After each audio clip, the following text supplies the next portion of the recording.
Baik, Assalamualaikum warahmatullahi wabarakatuh. Apa kabar? Mudah-mudahan dalam keadaan baik ya. Terima kasih sudah mau bergabung kembali dalam mata pelajaran sejarah Indonesia. Masih di materi yang sama tentang Islamisasi dan pengaruhnya di Indonesia. Baik, pada pembahasan kali ini kita masih membahas materi yang sama tentang kesultanan-kesultanan Islam di Indonesia. Jika sebelumnya di pertemuan yang lalu kita sudah membahas tentang Kesultanan Islam di Pulau Sumatera, di mana kita sudah mengambil sampel contohnya itu adalah Kesultanan Perlak, yang merupakan kesultanan tertua di Sumatera, bahkan menjadi kesultanan tertua di Nusantara atau di Indonesia. Nah, pada pertemuan kali ini kita masih akan membahas tentang Kesultanan Islam di Nusantara, tetapi berbeda lokasi. Pada pertemuan kali ini, kita akan membahas tentang Kesultanan Islam di Pulau Jawa. Nah, Kesultanan Islam di Pulau Jawa ya, itu merupakan salah satu bukti bahwa Islam ada dan berkembang di Pulau Jawa. Nah, adapun beberapa bukti dari kedatangan Islam di Pulau Jawa, itu Bapak akan bahas secara sederhana, itu ada 3. Yang pertama adalah ditemukannya makam Fatimah binti Maimun yang wafat pada 475 Hijriah atau tahun 1082 Masehi di desa Leran, Gresik. Nah, adanya sebuah makam yang bernisan dan berangka tahun 475 Hijriah atau 1082 Masehi milik Fatimah binti Maimun di daerah Leran, Gresik ini bisa menjadi salah satu bukti kapan Islam mulai masuk dan berkembang di Pulau Jawa. Nah, menurut para ahli-ahli arkeolog dan para sejarawan, ya, dilihat dari nama Fatimah binti Maimun yang tertulis di nisan, ya, sebuah makam di desa Leran Gresik tersebut, mereka berpendapat bahwa Fatimah binti Maimun ini adalah keturunan dari Hibatullah yang merupakan salah satu dinasti di Persia atau Iran pada masa itu. Ya. Para sejarawan menganggap bahwa Fatimah binti Maimun ini adalah salah seorang bangsawan dari keluarga Hibatullah yang berasal dari dinasti Persia atau Iran. Nah, yang kedua, untuk mengetahui kapan Islam masuk dan mulai berkembang di Pulau Jawa, para sejarawan menggunakan bukti nisan makam Maulana Malik Ibrahim pula, yang diperkirakan wafat pada 822 Hijriah atau tahun 1419 Masehi di Gresik. Kemudian, yang terakhir, ditemukan pula situs makam Islam tua di daerah Mojokerto, di mana dalam situs makam Islam kuno tersebut, ya, nisan tertua di kompleks pemakaman itu berangka tahun 1374 Masehi. Nah, dari bukti-bukti yang ada, ya, dari sebaran nisan-nisan Islam kuno yang ada di Jawa, dapat diperkirakan bahwa Islam sudah ada di Pulau Jawa pada abad ke-11. Dibuktikan dengan adanya nisan Fatimah binti Maimun. Terlebih, ya, di abad ke-15 atau 1419 Masehi dan abad ke-14 ini, Islam diperkirakan sudah mulai berkembang di Pulau Jawa.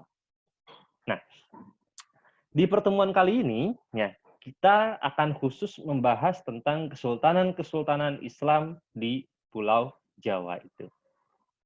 Nah, kesultanan Islam di Pulau Jawa diantaranya yang pertama adalah Kesultanan Demak. Yang kedua ada Kesultanan Pajang. Yang ketiga Kesultanan Mataram. Yang keempat ada Kesultanan Banten. Dan yang kelima adalah Kesultanan Cirebon. Nah, Bapak secara khusus akan membahas atau memaparkan secara singkat tentang Kesultanan Demak yang merupakan kesultanan pertama dan tertua di Pulau Jawa dan Kesultanan Banten yang merupakan kesultanan Islam yang ada di provinsi kita sendiri. Baik, langsung saja ya. Kesultanan Demak. Nah, Kesultanan Demak ini adalah kesultanan Islam pertama di Pulau Jawa. Sebelum menjadi sebuah kesultanan yang merdeka, Demak adalah sebuah kadipaten di bawah kerajaan Majapahit.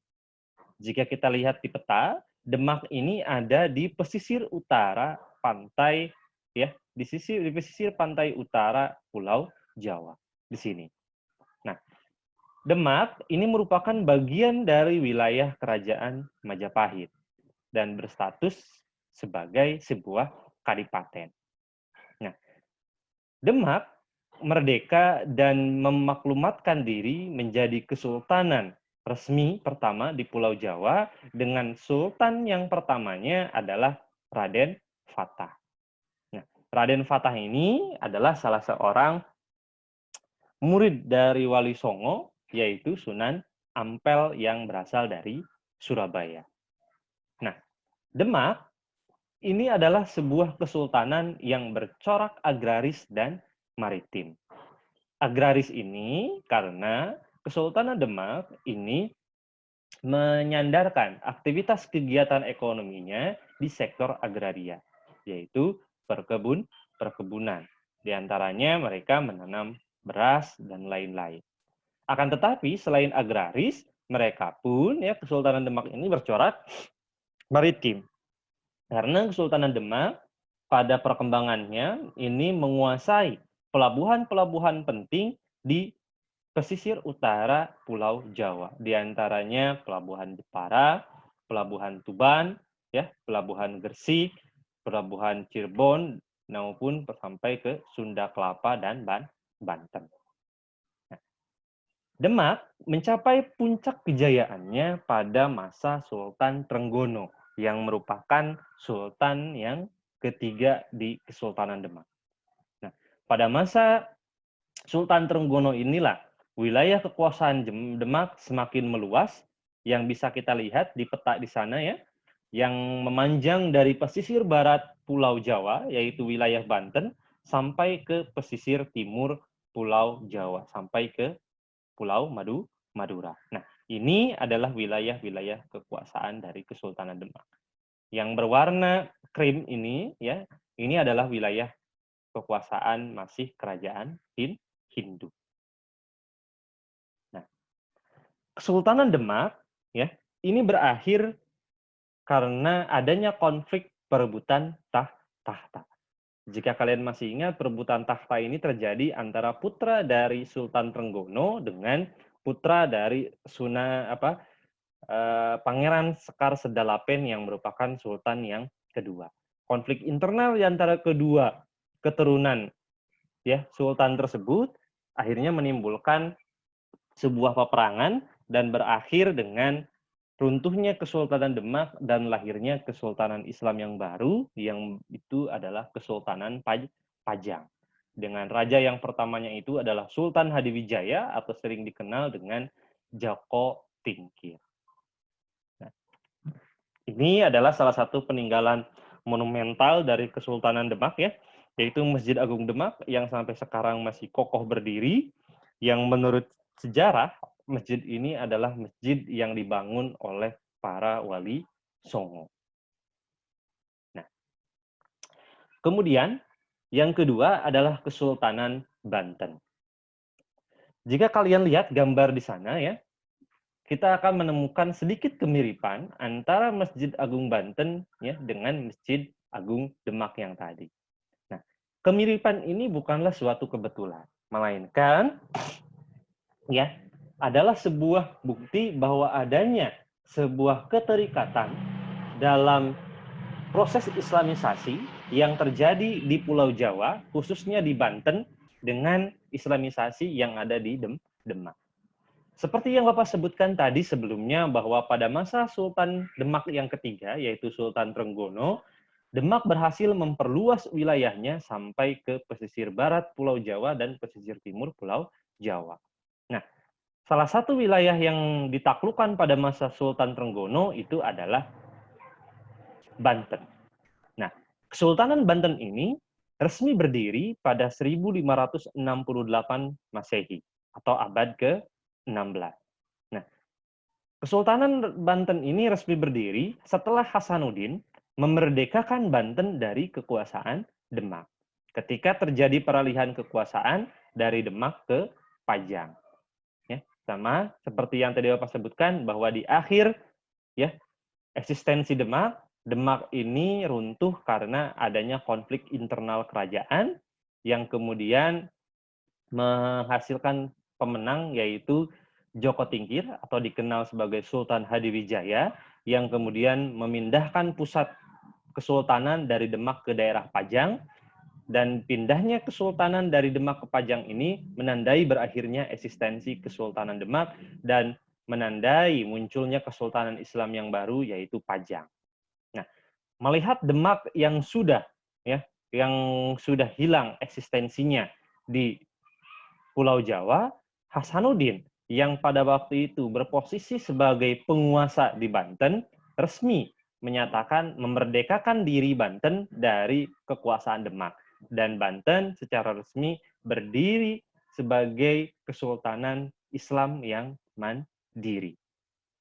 Nah, sebelumnya sebelum masa Banten resmi berdiri tersebut, Banten adalah wilayah kekuasaan Demak yang merupakan hasil wilayah rebutan dari kerajaan Hindu Pajajaran. Nah, kerajaan Hindu Pajajaran yang memiliki pelabuhan yaitu Pelabuhan Banten dan Pelabuhan Sunda Kelapa itu berperang melawan pasukan Demak dan Cirebon yang dipimpin oleh Sunan Gunung Jati, Fatahillah, dan Hasanuddin.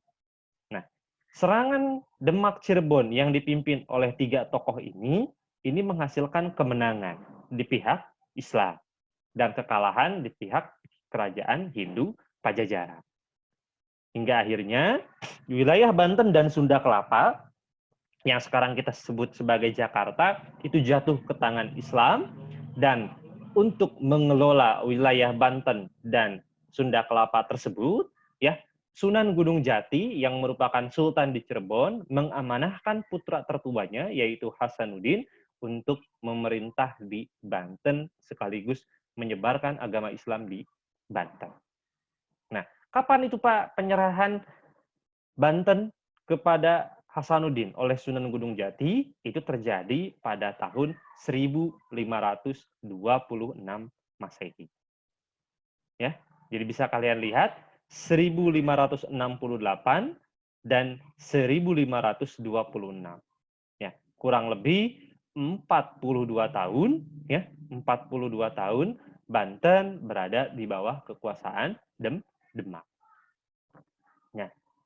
Dan tidak aneh ya bahwa Demak, Cirebon dan Banten memiliki hubungan yang sangat spesial dikarenakan adanya hubungan pernikahan antara Hasanuddin dengan salah satu putri dari Sultan Trenggono ya yang merupakan Sultan Demak yang ketiga itu.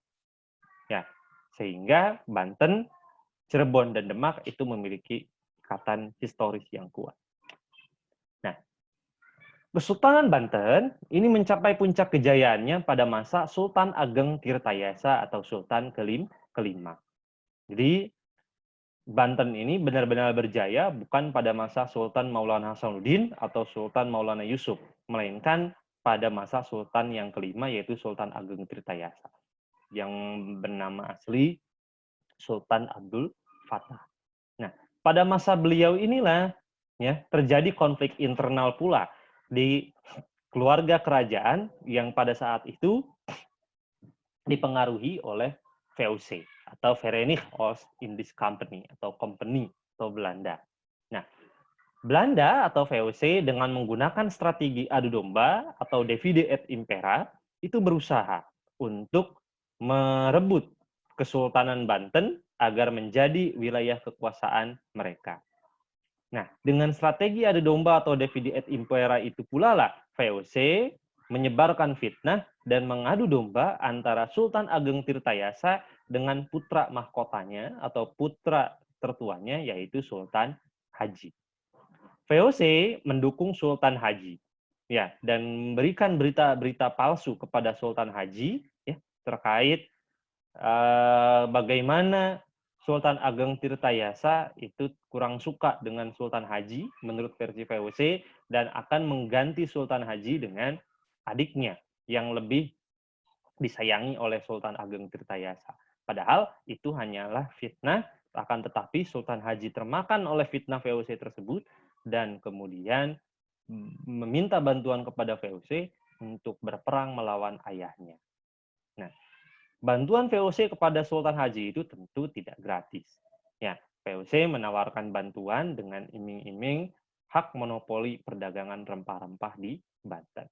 Setelah Sultan Haji menyetujui, maka VOC pun akhirnya membantu Sultan Haji berperang melawan ayah kandungnya sendiri, dan ketika Sultan Ageng Tirtayasa kalah, maka Sultan Haji pun naik tahta, dan kemudian VOC mendapatkan hak monopoli perdagangan rempah-rempah di Kesultanan Banten pada tahun 1682.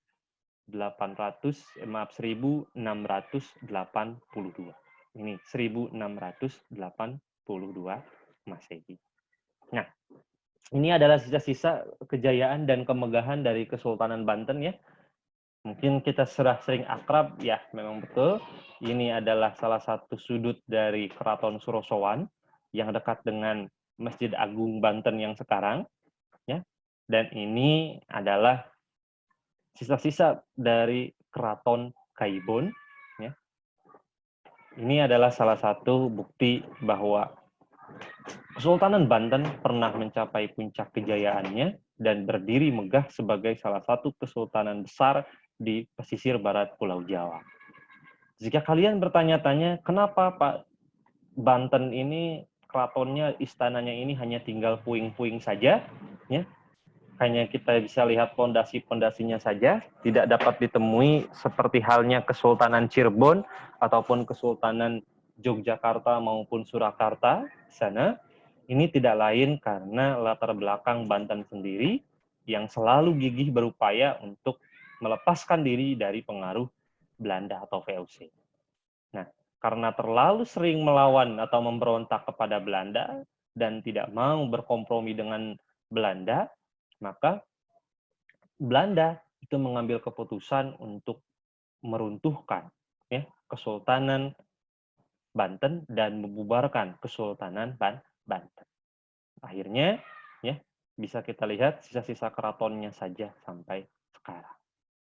Nah, itu ya mungkin hanya 2 saja yang Bapak bahas secara singkat.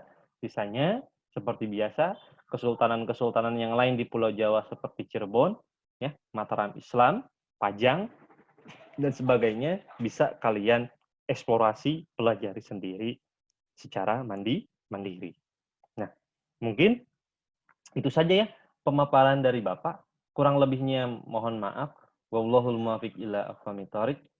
Assalamualaikum warahmatullahi wabarakatuh.